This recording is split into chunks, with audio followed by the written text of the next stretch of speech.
الباب الثالث عشر دمبغال سابو يتتبنغال صلاة الخوف نيوتين في جلد كلول ونند هلدو مابي كهنو جولي تجلدند عن صالح بن خوات يتاما يودو صحاباجو amman solla kankadi mo ƴetti e gaay on juulunoɗo ma annabi wonude annabajo allah sallallahu alaihi wasallam yawma dhati riqa'i ñalande wi'ete nden dhati riqa' ko inde nokkure wonde Ghatfana e nder nokkure wi'etende Najid nenno ko ismu makanin ko wi'ete ko dhati riqa' o ɗo juuluno ɓaawo ne laaɗo salat al khawfi julde kulol o sifani e wonde anna ta'ifatan wonde feddego ne laaɗo fecci kono ngum pecce ɗiɗi legoy fedde goo saffini ma'ahu wondude ne laaɗo a ta'ifatun fedde goo wi jahal aduwi saffini fewtondiri e ayɓe ɓen fa salla billadina juuli ɓen ma'ahu wonduɓe e ne laaɗo raka'atan darnde summa sabata refti ne laaɗo tabiti qa'iman hino dari wa tammuli anfusihim ɓe timminani hoore maɓɓe darnde hedditinde nden ɗum ɗon holli julde nden ko yahiyankore bi mana ko salatu safari darɗe ɗiɗi summan sarafu refti ɓe wonciti ɓe hooti fa saffu ɓe saffinoyi wi jahal aduwi yeeso ayɓe ɓen kamɓe kadi wa ja'at ari at-ta'ifatul ukhra ndeya fedde nde juulali nden fa salla bihim nelaaɗo juulidi e ɓen ɗon kadi raka'atu darnde allati nden baqiyat heddanindemo summa sabata jalisa refti o tabiti himo jooɗi wa tammoli anfusihim ɓe timminani hoore maɓɓe kamɓe kadi darnde hedditin nden summa sallama bihim refti noon nelaaɗo salmindini e maɓɓe muttafaqun alayhi wa hada lafzu muslim wa waqa hino yani fil ma'rifa libnu minda an sali ko ƴetta e salih ibn khawata nabi ko ƴetta e ɓen makko ɗum ɗo ko sifa goo si tawi woni bi mana o sifa ɗo ko holli hara jihadi ndin ko e voyage wona julde nden ko ɗuytetende imamon koye feccu jama on pecce ɗiɗi julna ndeya fedde darnde immo fi ɗimmere nden ɓeya timminana hoore mum ɗimmere nden salmina yaha daroyo yeeso ayɓe ɓen ndeya fedde kadi ara tawa imamu on ka dari ɗon fi darnde ɗimmere mum nde ɓe ara ɓe habbira imamu on darna julna ɓe darnde sakkitore mum nden wona aranere maɓɓe o tayyo ha o gayna o matina o salminta ɓe immoɓe adda darnde maɓɓe hedditin nden ɓe tayyo o salmina noon ɓe salmina ɗum ɗo ko qissa go ko façon go ko riwaya go وعن ابن عمر رضي الله تعالى عنهما قال غزوت من هبي جهاد مع رسول الله صلى الله عليه وسلم قبل نجد هلا نجد فوازينا العدو من تيدندري اي بن فصاففناهم من سفن به فقام رسول الله صلى الله عليه وسلم لا الله ندري فصلى بنا وجلني من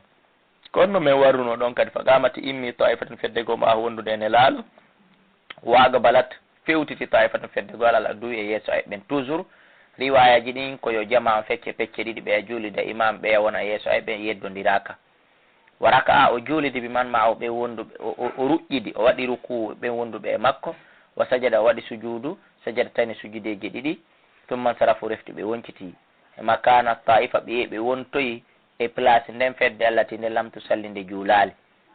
fajawo ɓen ɗon kadi ari faraka abim nelaɗo waɗidi e maɓɓe ruku raka'atan ruku wa sajada o sujjidi e maɓɓe sajada tan sujjudeji ɗiɗi tumma sallama refti o salmini fa qama immi kulla wahidin minhum goto kala e ɗi feddeji ɗo ɗiɗi fedde aranere juulundu nde nelaɗo nden darne premier e fedde ɗimmere juuludunde nden e nelaɗo darnde ɗimmere ɓe fo ɓe immi faraka ali nafsihi ɓe juulani fedde kala e muɗum immi waɗani hoore mum ruku raka'atan ruku wa sajada nde sujji sajada tani sujjideji ɗi muttafaqun alayhi wa lafzu lil bukhari mi mana o riwaya ɗo e o riwaya dow ɗa ko sertini ɓeeɗa ɓanelaɗo hawtike fi ɗimmere nden ɓe immino ɓe timminani hoore maɓɓe ɓe salmini ɓe yeehi amma ɗo noon ko holli nelaɗo julnu ɓeeɗa darnde ɓen yeehi to kippi toon no salminirana hoore mum ɓeeɗa kadi ari nelaɗo julni ɓen kadi darnde nelaɗo salmini kamɓe kadi ɓe kippino ɓe lannintinana hoore maɓɓe ɓe salmina ko ɗum ɗon sendi riwayaji ɗi won jabir radiallahu taala an qala shahidtu mi tawdama ma rasulillahi wonde nelaɗo alah sallah sallam salatul khawfi julde kulol fa safafna men saffini no saffayni saffeji ɗiɗi saffeyol goo halfa rasulillahi dari ɓawo nelaɗo wal aduwi tawi ayɓe ɓen baynana wa bayna al qibla hino heedi hakkude amen qibla o fa kabbara annabiyu annabaji allah sallah sallam habbiri takbiratul ihram on wa kabbarna jami'an o riwaya ɗo ko holli ko wonde julɓe ɓen sendaka pekke ɗiɗi men pop men habbe kono ɗo kadi sendete joni summa raka refti nelaɗo turi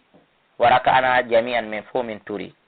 summa rafara asahu min arruku'i o ɓanti hoore makko no wi ka ruku wa rafa'ana jami'an men fo min turi summan hadara refti o suuyi bi sujudi e sujjugol wassaffi wondude saffel alladi ngol yalihi hikkingol mo wa qama dari assafful muakhiru sappewol sakkitorngol ngol fi naharil aduwi wongol ngol hella ayɓe ɓe ngol ɗon daringol sujjoyaali falamma qada sujuda ɓanelaɗo gayni sujjudude e ngol sappewol ɗa wa qama dari assaffu alladi ngol sappewol yali hikkingol nelaɗo sujjungol ngola kadi noon ɓawol ari sujji ɓe gerdini ha julde ndellanni ɓe fo ɓe juuludu kono ɓe fo ɓe sujjidata fa dakara al hadise o janti hadise on haka hadise on lanni ɗo ɗum ɗo kadi ko façon riwaya ko wa fi riwayat nare filla e wo summa sajada refti nelaɗo sujji wa sajada sujji ma a wondude e makko a saffol awwal saffel aranol ngol falamma qamu ɓaɓe emmike sajada sujji kadi a saffo thani saffewol ɗimmol ngol summa ta'akhkhara saffol awwal ka darde ɗimmere joni saffewol aranol adino ngol sujjude ngol nane ngol ɗon nettini joni wata qaddama aditi sujjude joni a saffo thani saffewol ɗimmol ngol manda son faami explication no metti fi seeɗa wa dakara o janti mithla o sifa mum fi akhiri ka sakkitorde mum summa sallama annabiyi refti nelaɗo allah sallah sallam salmini wa sallamna jami'an men fop men sammildini e makko rawahu muslim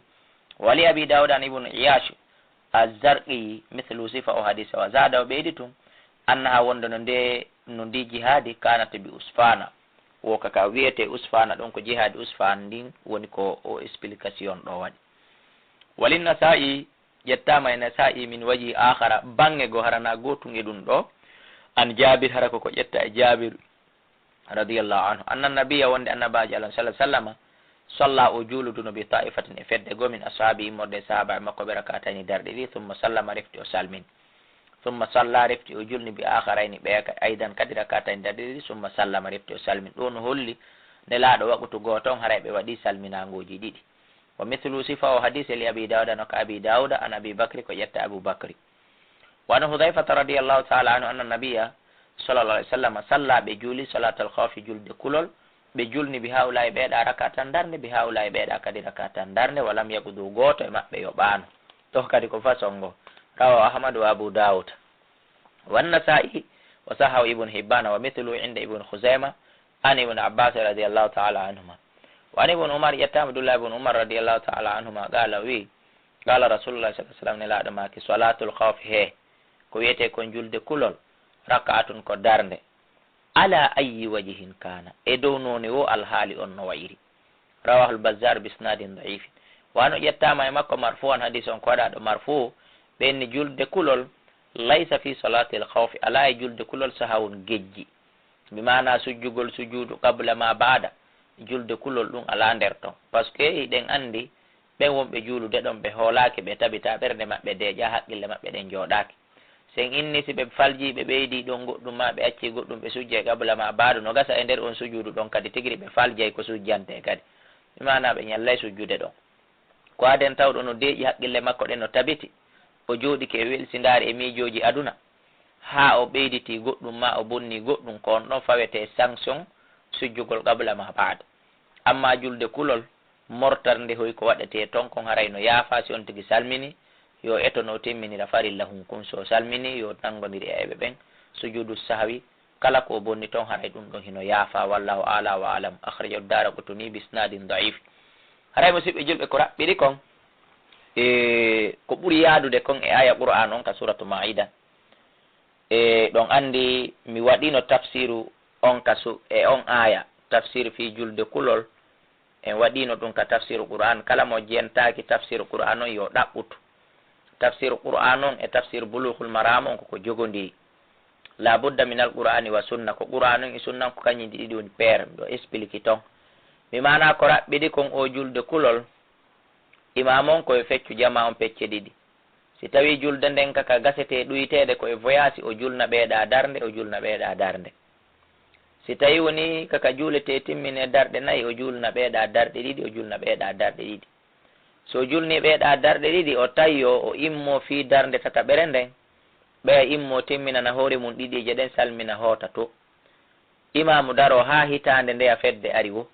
nde ara nde tawta imamu o julna ɓe darɗe ɗiɗi makko sakkitore ɗen o tawi o ha heddo salmingol o matina ɓe immo o jooɗo o tabita ɗon kanko imamu ɓeya lanninana hoore mum ɗiɗije ɗen tawi o ha gayna o salmina noon ɓe salmina ko ndi mbaadi ɗo ɓuri labede ko ndi ɓuri lollude ndi ɓuri yaadude aya o si tawi julde nden ko voyasiyankore no expliquirirɗen ni o julna ɓeeɗa ɗiɗi o julna ɓeeɗa ɗiɗi ko alda e salmingol makko hakkunde mum ko wano noon kadi o julna ɓeeɗa wotere o julna ɓeeɗa wotere si feƴƴi ɗon fayda ko raɓɓiɗi kon o julde kulol ko hasbil haal ko embere alhaali o par ce que ɗon andi aya o hino inni nokkugo kadi wa in khiftum fa sallu rukubana wa ala rijalin fa sallu juule hiɗon seppude ma juulo hiɗon waɗɗi ɗum ɗo fof ko tawi woni gere on hino hakkindi tawi woni piiru ngu hino ɗuuɗi kaafaje no iwtirde e hoore ma wano ndiyan saƴirta e hoore goɗɗo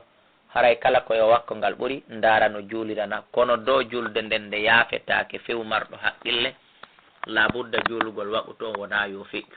kono haray koyo on tigui ndaaru si tawi jihaadi ndin no on di pandi tawi gotel e ɗi explication ji ɗi adduɗen ɗo heƴata haray yo ndaaru kala siko himo dogude mo juulude ko himo yaade himo juulude ko himo piirude mo juulude mo fewti qibla ka o fewta haray ko yo juulu haray kala muskila ko woni toon haray no yaafa walla